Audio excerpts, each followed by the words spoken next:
കുടിയേറ്റത്തിന് വർഷങ്ങളുടെ പഴമയുണ്ട്. പല ആൾക്കാരും പല രാജ്യത്തു നിന്നും വേറെ അവർക്ക് സാമ്പത്തികമായിട്ടും അല്ലെങ്കിൽ പല കാരണങ്ങൾ കൊണ്ടും അവർക്ക് ഇഷ്ടപ്പെടുന്ന രാജ്യത്തേക്ക് അവർ മൈഗ്രേറ്റ് ചെയ്യാറുണ്ട്. യൂറോപ്യൻസിൻ്റെ ഇടയിലായിരുന്നു കുടിയേറ്റം ഏറ്റവും കൂടുതൽ കണ്ടുവന്നിരുന്നത്. അവരേറ്റവും കൂടുതൽ അമേരിക്കയിലേക്കായിരുന്നു അന്ന് മൈഗ്രേറ്റ് ചെയ്തിരുന്നത്. എന്നാൽ ഈ അടുത്ത സമയത്ത് ഈ ലോകം മുഴുവൻ ശ്രദ്ധിച്ച ഒരു മൈഗ്രേഷൻ എന്ന് പറയുന്നത് ഇന്ത്യയിൽ നിന്ന് പല രാജ്യത്തേക്കുള്ള മൈഗ്രേഷനായിരുന്നു. അത് US-ലേക്കും കാനഡയിലേക്കും UK-ലേക്കും അങ്ങനെ പല രാജ്യത്തേക്കും മൈഗ്രേറ്റ് ചെയ്തിട്ടുണ്ടായിരുന്നു. പക്ഷേ ഇപ്പോൾ ലേറ്റസ്റ്റായിട്ട് കുടിയേറ്റത്തിൻ്റെ ഏറ്റവും അങ്ങേയറ്റത്തെ പ്രശ്നങ്ങളുണ്ടായത് ഇന്ത്യയിൽ നിന്നുള്ള പല ആൾക്കാരും പല രാജ്യത്തും ചെന്ന് മൈഗ്രേറ്റ് ചെയ്തിട്ട് അവിടെ പ്രശ്നങ്ങളുണ്ടാക്കിയത് മൂലമാണ്.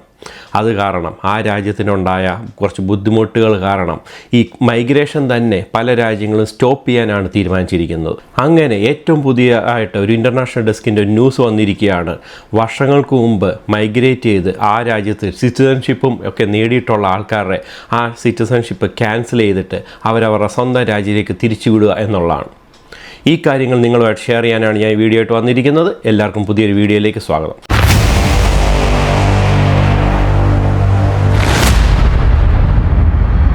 നമുക്കെല്ലാം അറിയാം, ഒരു രാജ്യത്തെ PR കിട്ടുക എന്ന് പറയുമ്പോൾ തന്നെ ആ രാജ്യത്ത് ജീവിതകാലം മുഴുവൻ നിൽക്കാം എന്നുള്ളതാണ്. സത്യമാണ്. ഒരു രാജ്യത്ത് PR കിട്ടിക്കഴിഞ്ഞാൽ ഗ്രാജ്വലി ഒരു 3-4 വർഷം കഴിയുമ്പോൾ ആ രാജ്യത്തെ ഒരു പൗരത്വത്തിന് വേണ്ടി നമുക്ക് അപേക്ഷിക്കുകയും അത് വളരെ എളുപ്പം തന്നെ കിട്ടുകയും ചെയ്യും. എന്നാൽ അങ്ങനെ വർഷങ്ങൾക്ക് മുമ്പ് ആ രാജ്യത്ത് വന്ന് PR കിട്ടുകയും അതിനുശേഷം സിറ്റിസൺഷിപ്പ് എടുക്കുകയൊക്കെ ചെയ്ത് നല്ല സുഖമായിട്ട് ജീവിച്ചുകൊണ്ടിരുന്ന ചില ആൾക്കാർ ഇതിനൊക്കെ വിപരീതമായിട്ട് വേറെ കുറേ കാര്യങ്ങൾ ചെയ്തത് മൂലം ആ രാജ്യം അവരെ പുറത്താക്കാൻ തീരുമാനിച്ചിരിക്കുകയാണ്.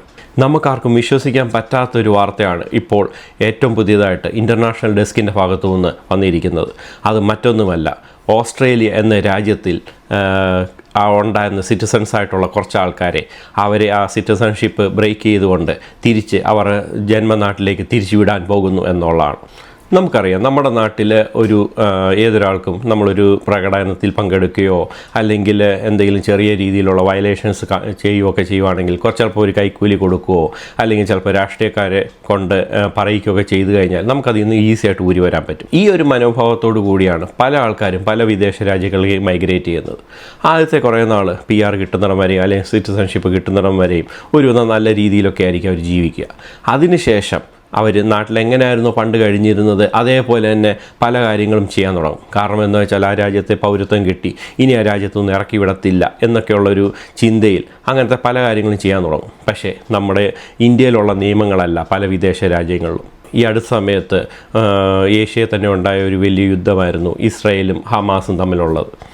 അങ്ങനത്തെ ആ യുദ്ധം നടക്കുന്ന സമയത്ത് പല രാജ്യത്തിനും അതിനെ അനുകൂലിച്ചും പ്രതികൂലിച്ചുമായിട്ടുള്ള പല രീതിയിലുള്ള പ്രകടനങ്ങളും നടക്കുകയുണ്ടായി. അങ്ങനെ ഒരു പ്രകടനം ഓസ്ട്രേലിയയിലും നടക്കുകയുണ്ടായി. അതിൽ തന്നെ ചില പ്രത്യേക മതവിഭാഗത്തിൽപ്പെട്ട ആൾക്കാർ ഹമാസിനെ അനുകൂലിച്ചുകൊണ്ട് ഓസ്ട്രേലിയയിൽ സമരങ്ങൾ നടത്തുകയും പ്രക്ഷോഭങ്ങൾ നടത്തുകയും അതിൻ്റെ ഭാഗമായി ഓസ്ട്രേലിയൻ ഫ്ലാഗ് കത്തിക്കുകയും മാത്രമല്ല അവിടുത്തെ സിനഗോഗിൽ തകർക്കുകയും ഒക്കെ ചെയ്തത് കാരണം ഗവൺമെൻറ് വളരെ സ്ട്രിക്റ്റ് ആയിട്ടുള്ള ഒരു റൂൾ പാസ്സാക്കാൻ പോവുകയാണ്. അവർ പാർലമെൻറ്റിൽ അവർ ഡിസ്കസ് ചെയ്തുകൊണ്ടിരിക്കുകയാണ് ആ റൂൾ എങ്ങനെ ഇംപ്ലിമെൻറ്റ് ചെയ്യണം എന്നുള്ളത്. അതായത് അറ്റ് പ്രസൻറ്റ് ഇപ്പോൾ അവർ ഡിസൈഡ് ചെയ്ത് വെച്ചിരിക്കുന്നത് ചില പ്രത്യേക മതവിഭാഗത്തിൽപ്പെട്ടിട്ടുള്ള 1500 പേരെ അവരുടെ സ്വന്തം ജന്മനാട്ടിലേക്ക് മടക്കി വിടുക എന്നുള്ളതാണ്. ഈ 1500 പേരും ഓസ്ട്രേലിയൻ സിറ്റിസൺസ് ആയിട്ടുള്ള ആൾക്കാരാണ് എന്നതാണ് അതിനകത്ത് വിരോധാഭാസം എന്ന് പറയുന്നത്. മാത്രമല്ല 10,000 വരുന്ന ഇന്ത്യൻ വിദ്യാർത്ഥികളിൽ തന്നെ 1000 വിദ്യാർത്ഥികളെ ഫസ്റ്റ് ലോട്ട് എന്നുള്ള രീതിയിൽ അവരെയും തിരിച്ച് അവരുടെ വിസ റെഗുലേഷൻ വയലേറ്റ് ചെയ്ത കാരണം അവരെയും തിരിച്ച് അവരുടെ സ്വന്തം നാടായ ഇന്ത്യയിലേക്ക് ഡീപ്പോർട്ട് ചെയ്യുക എന്നുള്ളതാണ്. എന്ത് വിസ വയലേഷനാണ് അവർ ചെയ്തത് എന്ന് വെച്ചാൽ അതിൽ കുറച്ച് ആൾക്കാർ അവരുടെ പറയുന്ന സമയത്തിനേക്കാളും കൂടുതൽ വർക്ക് ചെയ്യുകയും ഒക്കെ ചെയ്തതാണ് ഒന്നാമത്തെ വയലേഷൻ എന്ന് പറയുന്നത്. രണ്ടാമത്തെ വയലേഷൻ, വിദ്യാർത്ഥികൾ പലരും ഈ പ്രക്ഷോഭത്തിലൊന്നും പങ്കെടുത്തില്ലെങ്കിൽ പോലും പല രീതിയിലുള്ള സോഷ്യൽ മീഡിയ പ്ലാറ്റ്ഫോമുകൾ ഉപയോഗിച്ചിട്ട് അവരുടെ ആശയങ്ങൾ അതിൽ കൂടി പാസ് ചെയ്യുകയും മറ്റുള്ളവരിലേക്ക് സെൻഡ് ചെയ്യുകയൊക്കെ ചെയ്തു. നമുക്കറിയാം, നമ്മുടെ മിക്ക വാട്സപ്പ് പോലത്തെ മിക്ക സോഷ്യൽ മീഡിയ പ്ലാറ്റ്ഫോമുകളും എൻക്രിപ്റ്റഡ് എന്ന് പറഞ്ഞൊരു കാര്യത്തിലാണ്. അതായത് വേറെ ആൾക്കത് കാണാൻ പറ്റത്തില്ല, വായിക്കാൻ പറ്റത്തില്ല എന്നൊക്കെയാണ് പലരുടെയും വിശ്വാസം. എന്നാൽ പല ഇൻ്റലിജൻസ് ഏജൻസിയായിട്ടുള്ള നാഷണൽ സെക്യൂരിറ്റി വിഭാഗത്തിൽ വരുന്ന പല ആൾക്കാർക്കും ഇതെല്ലാം വായിക്കാനും അതെല്ലാം അവർക്ക് അവരുടെ ഇംഗ്ലീഷിലേക്ക് ട്രാൻസ്ലേറ്റ് ചെയ്യാനും ഒക്കെ സാധിക്കും. അങ്ങനെ പല വിദ്യാർത്ഥികളും പ്രക്ഷോഭത്തിലൊന്നും പങ്കെടുത്തില്ലെങ്കിൽ പോലും ഇങ്ങനത്തെ പല സോഷ്യൽ മീഡിയ പ്ലാറ്റ്ഫോമിൽ കൂടെ ഇങ്ങനത്തെ പല ആശയങ്ങളും കൈമാറിയതിൻ്റെ ഭാഗമായി അങ്ങനെയുള്ള വിദ്യാർത്ഥികളെയും വിസ വയലേഷൻ നടത്തി എന്നുള്ള പേരിൽ അവരെയും സ്വന്തം നാടായ ഇന്ത്യയിലേക്ക് തിരിച്ചയക്കാനാണ് ഇപ്പോഴത്തെ ഗവൺമെൻറ് തീരുമാനിച്ചിരിക്കുന്നത്.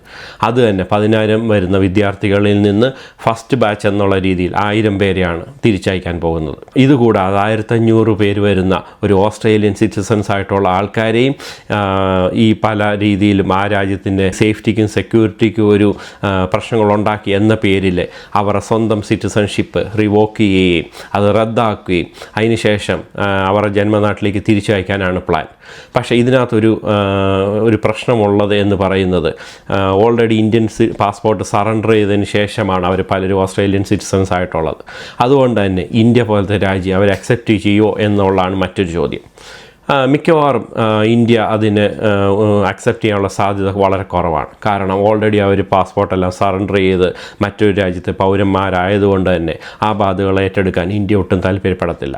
അങ്ങനെ വരുമ്പോൾ ഗവൺമെൻറ്റിൻ്റെ കയ്യിലുള്ള അടുത്ത പ്ലാൻ എന്ന് പറയുന്നത് ഇന്ത്യയിൽ നിന്നുള്ള ഇനി ഫ്യൂച്ചറിൽ വരാൻ പോകുന്ന വിദ്യാർത്ഥികളെ അവരിലൊരു കൺട്രോൾ കൊണ്ടുവരും. അതായത് ഇത്രയും നമ്പറുകളുള്ള വിദ്യാർത്ഥികളെ ഇന്ത്യ എന്നുള്ള രാജ്യത്തു നിന്ന് എടുക്കണ്ട എന്നൊരു തീരുമാനമാണ് അവർ ഇനി എടുക്കാൻ പോകുന്ന രണ്ടാമത്തെ കാര്യം എന്ന് പറയുന്നത്. ഇത് കൂടാതെ പല രീതിയിലുള്ള ബിസിനസ് ആവശ്യങ്ങൾക്കും അല്ലെങ്കിൽ ടൂറിസം ആവശ്യങ്ങൾക്കും വരുന്ന ഇന്ത്യൻ പാസ്പോർട്ട് ഹോൾഡേഴ്സ് ആയിട്ടുള്ള ആൾക്കാർക്ക് ഓസ്ട്രേലിയയിൽ എത്തുമ്പോൾ അവരെ ഒരു സ്പെഷ്യൽ മോണിറ്ററിയോ അല്ലെങ്കിൽ എന്തെങ്കിലും ഫേക്ക് ആയിട്ടുള്ള സർട്ടിഫിക്കറ്റ് എന്തെങ്കിലും ഹാജരാക്കിയിട്ടാണ് വരാൻ ഉദ്ദേശിക്കുന്നത് എന്നുണ്ടെങ്കിൽ അത് പൂർണ്ണമായിട്ടും അത് റദ്ദാക്കി അവരെ ഒരു കാരണവശാലും ഓസ്ട്രേലിയയിലേക്ക് എൻട്രി കൊടുക്കാതിരിക്കുകയും ചെയ്യുകയാണ് അവരിപ്പം പ്ലാൻ ചെയ്തുകൊണ്ടിരിക്കുന്നത്. ഈ പ്രശ്നങ്ങളൊക്കെ ഉണ്ടായിട്ട് നാളുകൾ കുറേ ആയെങ്കിൽ പോലും ഇപ്പോൾ നമുക്കെല്ലാം അറിയാം US പ്രസിഡൻ്റായിട്ട് ഡൊണാൾഡ് ട്രംപ് അധികാരമേറ്റപ്പോൾ അദ്ദേഹം ഭയങ്കര നിർബന്ധ ബുദ്ധിയോടുകൂടി US-ലുള്ള ഇല്ലീഗലായിട്ടുള്ള ആൾക്കാരെ മുഴുവൻ വിമാനത്തിൽ കയറ്റി അവരുടെ സ്വന്തം നാട്ടിലേക്ക് കടത്തിവിടുന്ന വീഡിയോ നമ്മളിപ്പോൾ എല്ലാവരും കാണുകയുണ്ടായി. ഇതിന് ചുക്കാൻ പിടിച്ചുകൊണ്ട് ബാക്കി പല രാജ്യങ്ങളും അത് ഫോളോ ചെയ്യാൻ ശ്രമിച്ചുകൊണ്ടിരിക്കുകയാണ്. മാത്രമല്ല ഇപ്പം നമുക്കറിയാം കാനഡ റൂൾസ് സ്ട്രിക്റ്റ് ആക്കുന്നുണ്ട്. പിന്നെ ജർമ്മൻ, ഫ്രാൻസ്, സ്വീഡൻ, ഡെൻമാർക്ക് പോലെ പല രാജ്യങ്ങളും ഈ കാര്യങ്ങളെല്ലാം സ്ട്രിക്റ്റ് ആക്കിക്കൊണ്ടുവരികയാണ്. അങ്ങനെയുള്ള ആ സമയത്ത് തന്നെയാണ് ഓസ്ട്രേലിയൻ പ്രധാനമന്ത്രിയായിട്ടുള്ള ആൻ്റണി ആൽബനീസ് ഇങ്ങനത്തെ സ്ട്രിക്റ്റ് ആയിട്ടുള്ള റൂൾസ് കൊണ്ടുവരാൻ തീരുമാനിച്ചത്. കാരണം മൈഗ്രേഷൻ എന്നും പല രാജ്യങ്ങൾക്കും ഡെവലപ്മെൻറ്റിനും ഒക്കെ സഹായിച്ചിട്ടുണ്ടെങ്കിൽ പോലും ഇങ്ങനത്തെ ചില ആൾക്കാർ കാരണം ആ രാജ്യത്തിന് സെക്യൂരിറ്റിക്കും എല്ലാത്തിനും പ്രശ്നങ്ങൾ കാരണം അതൊരിക്കലും അവർക്ക് ആ രാജ്യത്തിൽ വെച്ച് ഉറപ്പിക്കാൻ പറ്റുന്നൊരു കാര്യമല്ല. നമുക്കറിയാം ഇപ്പം കാനഡയിലെ സ്റ്റുഡൻറ്റ് വിസയിൽ വരുന്നതിനുള്ള ഒത്തിരി റൂൾസും റെഗുലേഷൻസൊക്കെ ഒത്തിരി നിർബന്ധമാക്കിയത് കാരണം ഇപ്പോൾ പല വിദ്യാർത്ഥികളും +2 കഴിയുകയോ അല്ലെങ്കിൽ ഡിഗ്രി കഴിയുകയൊക്കെ ചെയ്യുമ്പോൾ അവരൊരു വിദേശ പഠനത്തിനായിട്ട് ഇനി ആശ്രയിക്കാൻ പോകുന്ന ഒരു രാജ്യങ്ങളിലൊന്നാണ് ഓസ്ട്രേലിയ എന്ന് പറയുമ്പോൾ. ഇതെല്ലാം മുൻകണ്ടുകൊണ്ട് ഓസ്ട്രേലിയൻ ഗവൺമെൻറ് ഇങ്ങനത്തെ ഒരു സ്ട്രിക്റ്റ് ആയിട്ടുള്ള റൂൾസ് കൊണ്ടുവരാൻ പോകുന്നത്. ആലോചിക്കണം, ആ രാജ്യത്തെ പൗരന്മാരായിട്ടുള്ളവരെ തന്നെ ആ പൗരത്വം റദ്ദാക്കി അവരെ മടക്കിവിടും എന്ന് പറയുമ്പോൾ ഇന്ത്യ എന്ന രാജ്യത്തെ പൗരത്വമുള്ള ഒരാൾ അവിടെ പഠിക്കാൻ ചെല്ലുമ്പോൾ ആ ഗവൺമെൻറ് ഇംപ്ലിമെൻ്റ് ചെയ്യുന്ന ചെക്കിങ് എല്ലാം എത്ര കഠിനമായിരിക്കും എന്ന് ഊഹിക്കാവുന്നതേ ഉള്ളൂ. ട്രംപ് അധികാരത്തിൽ വന്നപ്പോൾ പലരും വിചാരിച്ചത് അത് US-ലും അല്ലെങ്കിൽ നോർത്ത് അമേരിക്കയിലും കുറച്ച് മാറ്റങ്ങൾ ഉണ്ടാവത്തുള്ളൂ എന്നാണ്. പക്ഷേ അത് ലോകം മുഴുവൻ മാറ്റങ്ങൾ കൊണ്ടുവരാൻ ശ്രമിച്ചുകൊണ്ടിരിക്കുന്ന ഒരു ഭരണകർത്താവ് തന്നെയാണ് ട്രംപ്. അതിൻ്റെ ഭാഗമായി അദ്ദേഹം ചെയ്തിട്ടുള്ള പല കാര്യങ്ങളും പല രാജ്യത്തെ ഭരണകർത്താക്കളും അത് അനുകരിക്കുന്നുണ്ട്. ഉദാഹരണം, ജർമ്മൻ ചാൻസലറും ഇതേപോലെ തന്നെയുള്ള പല രീതിയിലുള്ള മാറ്റങ്ങൾ അദ്ദേഹം ജർമ്മനിയിലും കൊണ്ടുവരാൻ ശ്രമിക്കുന്നുണ്ട്. അധികം താമസം എടുക്കാതെ തന്നെ ഓസ്ട്രേലിയക്ക് തൊട്ടടുത്ത് കിടക്കുന്ന ന്യൂസിലാൻഡും ഇങ്ങനത്തെ പല റൂൾസും ഒക്കെ ഇംപ്ലിമെൻ്റ് ചെയ്യാൻ സാധ്യതയുണ്ട്. അപ്പോൾ മൈഗ്രേഷൻ എന്ന് പറയുന്നത് പണ്ടത്തെ പോലെ ഇപ്പോൾ എളുപ്പമല്ല. മാത്രമല്ല ഈ ട്രംപ് അധികാരത്തിൽ ഇരിക്കുന്ന ഒരു 4 വർഷത്തേക്ക് ഇനി ഒരു മൈഗ്രേഷൻ വളരെ സുഖമായിട്ട് നടക്കും എന്ന് നമുക്ക് വിശ്വസിക്കാനും പ്രയാസമാണ്. നമ്മൾ വിദ്യാർത്ഥികളായിരിക്കുമ്പോൾ നമ്മൾ ഇന്ത്യയിൽ ശീലിച്ച പല കാര്യങ്ങളും ഏത് രാജ്യത്ത് ചെന്നാലും അതേപോലെ തന്നെ ആയിരിക്കും എന്ന് നമ്മളൊരു തെറ്റിദ്ധാരണയോട് കൂടിയാണ് പല വിദ്യാർത്ഥികളും പല രാജ്യത്തും പഠിക്കാൻ പോകുന്നത്. പക്ഷേ നമ്മൾ ഏത് രാജ്യത്തേക്കാണോ പോകുന്നത് അതിനു മുമ്പ് ആ രാജ്യത്തിനെക്കുറിച്ച് ബേസിക് ആയിട്ടുള്ള കാര്യങ്ങളെല്ലാം നമ്മൾ പഠിച്ചിരിക്കണം. അവിടെ എന്തൊക്കെ റൂൾസ് ഫോളോ ചെയ്യണം, അവിടെ എന്തൊക്കെ ഡിസിപ്ലിൻ കീപ്പ് ചെയ്യണം, അങ്ങനെയുള്ള പല കാര്യങ്ങളും അറിഞ്ഞതിന് ശേഷം മാത്രമേ നമ്മളൊരു കോഴ്സ് പഠിക്കാനായിട്ട് പോകാവുള്ളൂ. ഏജൻസികൾ നമുക്ക് പലതും പറഞ്ഞു തരും, അവിടെ എല്ലാം ഫ്രീ ആണ് അല്ലെങ്കിൽ ഭയങ്കര സുഖമാണ് അവിടെ ചെന്ന് കഴിഞ്ഞാൽ എന്നുള്ള പല തെറ്റായ കാര്യങ്ങളുമായിരിക്കും ഏജൻസി പറയുന്നത്. നമുക്കിപ്പോൾ എല്ലാവരുടെയും ഒരു സ്മാർട്ട് ഫോണുണ്ട്. നമ്മൾ ആ സ്മാർട്ട് ഫോണിൽ നമുക്ക് ഏത് രാജ്യത്താണ് പോകാൻ ശ്രമിക്കുന്നത് ആ രാജ്യത്തിനെക്കുറിച്ചുള്ള എല്ലാ ഇൻഫർമേഷൻസും ഇന്ന് അവൈലബിൾ ആണ്. മാത്രമല്ല പല രീതിയിലുള്ള യൂട്യൂബുകളിൽ പല രീതിയിലുള്ള ഇൻഫർമേഷനും കാണാൻ പറ്റും. ഇതെല്ലാം മനസ്സിലാക്കിയ ശേഷം മാത്രമേ ആ രാജ്യത്തേക്ക് പോകാൻ പാടുള്ളൂ. ഇതിന് പുറമെ ആ രാജ്യത്ത് ചെന്ന് കഴിഞ്ഞാൽ നമ്മളേതായിട്ടുള്ള ഒരു ഡിസിപ്ലിൻ കീപ്പ് ചെയ്യണം. നമ്മളെ പ്രലോഭിക്കാനായിട്ട് പല സുഹൃത്തുക്കളും ഒക്കെ ഉണ്ടാവും. നമ്മളൊരു പ്രക്ഷോഭത്തിൽ പോയി പങ്കെടുക്കുകയോ അല്ലെങ്കിൽ നമ്മൾ എന്തെങ്കിലും ഫോർവേഡ് മെസ്സേജുകൾ, പ്രത്യേകിച്ച് വർഗീയത ഒക്കെ സ്പ്രെഡ് ചെയ്യുന്ന ടൈപ്പിലുള്ള ഫോർവേഡ് മെസ്സേജുകളൊക്കെ ചിലപ്പോൾ നമുക്ക് വന്നിരിക്കും. ഇതിനെയൊക്കെ ഭയങ്കര നമ്മളുടേതായിട്ടുള്ള ബുദ്ധി ഉപയോഗിച്ചിട്ട് അതെങ്ങനെ ചെയ്യണം എന്നുള്ള രീതിയിൽ മാത്രം അത് ചെയ്യുക.